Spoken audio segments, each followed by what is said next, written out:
Well, it is at this juncture we get over to you, Barrister Mbeseha, to put your thoughts on this particular report. These are the speculations and the observations that the ICJ has put out there as a belief of what might happen. What do you think about this, Barrister Mbeseha? Well, if you read the International Crisis Group report, which I have not read, you would imagine that it is written by a Cameroonian. Let me just call it a Cameroonian, not because the future of that country called Cameroon is so bleak as a country, so bleak as a political entity. And you say as the 2025 year approaches, 2025 is an election year, but it may happen even before then. Not even to talk about 2025. We should say as the end of Biya approaches. Because Biya is in his 90s, there ain't no human being where he stands for the election in 2025 and wins or not, or loses, he's going to die. He has been in power for close to half a century. You talking there, I'm not sure that you were born when this guy got the power. The majority of us talking now, maybe without me, were born after Paul Biya got to power. And he has made the government, whatever thing he hates as a government, a recipe for future failure. When you run a government on ethnic dependence, on tribal lines, for half a century, other ethnicities, other tribal groups will be prepared to fight for their own share of the cake, which is what is going to happen. Where you like it, it's going to happen. What is going to happen, what has been predicted has been predicted many years ago. And I will take us back to 1984. In 1984, I was already an adult. I was a lawyer already. I started partying in 1983. And then there was Wafed Badi in Salah man. His father was called Richard Salah. His father was the ambassador of Cameroon to Central African Republic when the attempted coup of 1984 occurred. And this man came from Bangui to Yaoundé. I was in Yaoundé. And we're having a drink. I predicted something. He said something which is replicated now. He said he had hoped that the coup succeeded. Because if that coup in 1984 had succeeded, according to him, the Awusas would have risen to fight against the Uwondos, the Betis. The Bamilekes would have risen to fight the Awusas. And that says, predicted in 1984, the Anglophones, as he called them, would have seized the opportunity to go away. Because the ability to fight Ambazonians or fight Anglophones is dependent upon their cohesion by themselves. I'm not. If the real war starts, Mr. Lele Afrik will spend his time in Bamenda rather than going to Bunda and going to fight for his Bunda people. I'm not sure that this guy in Boya will not run back to his Betty land. I want to leave and run to go and defend their own ethnicity, their own tribes. Where do we find ourselves? We have to prepare ourselves for that eventuality. Why fighting? The Afrik and the governor in Boya, they are not soldiers, they are civilians. But ethnicity has permeated the whole administration of Paul Biya, where you have, for example, 100 ambassadors. 80 of them are linked to him ethnically, through his ethnic group. And so everybody from his ethnicity has taken a piece of the pie, has gained something from the group. And so it is not only the soldiers who are going to fight. The ordinary guy who went to Enam, who went to the school of foreign service and trained and came out, he's a Bamileke guy, he's an Hausa man who has never smelled a good job. He will fight to get his own piece of the pie. The fight is going to be prolonged. It's going to be daring. It's going to be very, very dangerous because not soldiers will fight, civilians will fight. And the Betis and those ethnicities that have been affiliated to this government are not going to give up easily.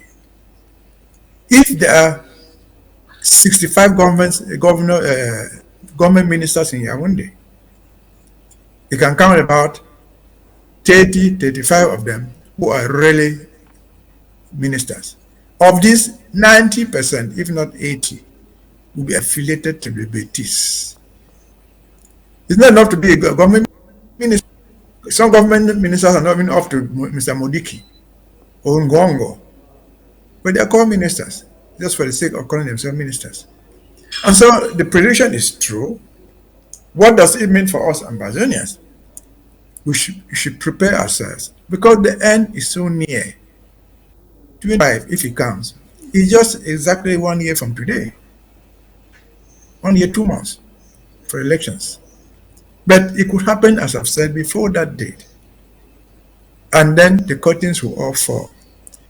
There will be a free for all fight, which will take us back to what in Bororos.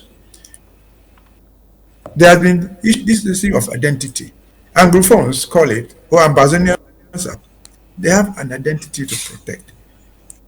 They have an interest in their own survival. And so we have to prepare for this eventuality, which is, according to me, this is my view, which is about 70% the possibility that it would happen. And so when it happens, that will hasten the end of the journey. Look at the reports of the last human rights visitor in Cameroon. We have dealt with so much on Amazonia, but there's a lot in what they wrote there about the eventualities of the whole Cameroon collapsing, because there's absolute absence of rare governance. Yesterday we were talking about grain corps, and we're talking about money, tons of money. It is stolen, not by everybody in La Republic of Cameroon. They have stolen, if the grain corps story came out, if there are 20 billiard, 19.5 of those billiards are stolen by the Bulus, the Betis, through their network that they have set there. Sonora is their property. From the messenger to the director is done. The chief board of directors is done. It's at the presidency, secretary general, who ever since Paul Biya got there, has been controlled by the Betis and the Bulus. Is the chair. The director general is the chair. Is the headman of SNH. Manager of Sonora is there. And so you see this network. Who doesn't like money? There are very few people who don't like money, even if it is corrupt. There are people who will give up voluntarily because money makes you blind. And again, back to us. We should prepare for the eventuality. If we had said this, people will laugh at us. But the International Crisis Group, they are very intelligent people. They are people who have foresight. And so what they say is possible, highly possible that it will happen. And so we can only count on ourselves. Our ASAs are one. But besides that, so the ASAs will fight the war with the gun.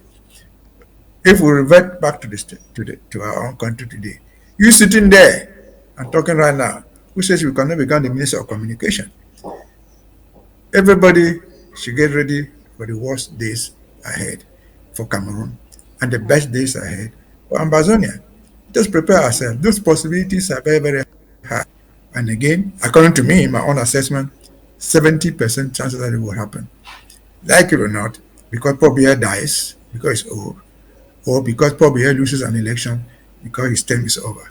Either way, there'll be trouble in that place. Over to you. Yeah, Barrister Mbeseha, this is what social media would call manifesting. So it's time for Ambazonians to start manifesting the close to the doors of freedom. Anyways, looking at this particular report, I'd like us to look at it from the direction and to agree with you that on one hand, the Zakawas of Amadou Ahijo are thinking of a return to power. The Bamese feel that winning the presidency may compensate them for the genocide that was meted out on them in pre-colonial times. While the Bulubetis, they want to conceive power. And then there's the war in Amazonia. Are you also predicting a dark future for in La République du Cameroon? Are you predicting a dark future there? In very few words, while we summarize from here, Barrister Mbeseha, talk to us briefly about it. Yeah. Do the Northeast have a legitimate cause?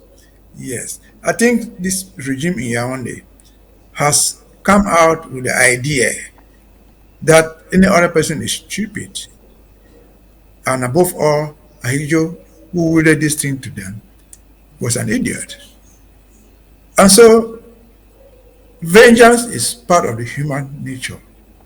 If you've lost your own, if I had the gun, I would go out and kill everybody just because of that crime in Garbo. That's natural anger. And so when you use power to eliminate a whole people, we're talking about distributing of the proceeds. That is a different story. Eliminating people physically.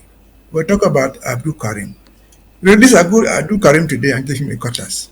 If you saw the man who took him to jail, do you think you would just spare him? Maybe he could. We have long since passed the Bible of you have slapped my right jaw, let me turn the left. That doesn't happen all the time. These people are legitimately angry for political reasons and for human reasons. They have treated them. They were massacred. Just like Ambazonians have always asked the question to those people who support this so-called One Cameroon. What shall we say to our brothers and sisters who have been killed? What shall we say to the Ayok Tabes, the Abdul Karims? What is their crime for spending years in jail, dying of hunger, just for talking? So this is part of what human anger. We're just human beings. We transform ourselves, we try to transform ourselves into angels. But there's also much you can do as human beings. Your human nature gives you room to be angry. Your human nature gives you room to go out for revenge. Only institutions prevent revenge. And so that is what it is. The Awusas who are clamoring for power are perfectly right. If you follow Cameroon TV and so on, Queen of right now they are preparing for elections. What is the greatest offense? What is the weapon are you trying to use to fight Kamto? Not that Kamto is not qualified. No, the only reason they can use to fight him is the Bamileke. So it's going to be a Bamileke man. They're doing all these things within the polity of core Cameroon. And they expect even Kamto be elected there. He's such a nice man. But he has followers. Among his own followers are people who can also get angry. They will try to avenge. And there's also more the president can do with his mouth. If they have destroyed your house, they have burned your house in Douala, they have chased you away from a boulevard, taking your farm because you're a Bamileke man, that anger is not going to go away. And so people will look for vengeance. Vengeance has a limit. Vengeance can be controlled if there's rightful authority there. They're like the Buru. Instead of going to seek self-defense by destroying the there should be a supervisory authority, which is the administration, the government, which you say, look, if you are quarrelable, you don't have the right to go and do this. We shall not become the end of here. We shall not become another state of Israel. Yes, this is what's happening in Gaza. The fact that Hamas threw a bomb at you and Israelite does not give you the Israelite because you have guns and you have planes to go and bomb down hospitals and schools in that place. That is just wrong. That shows lack of governance. And you do it and hit your chest.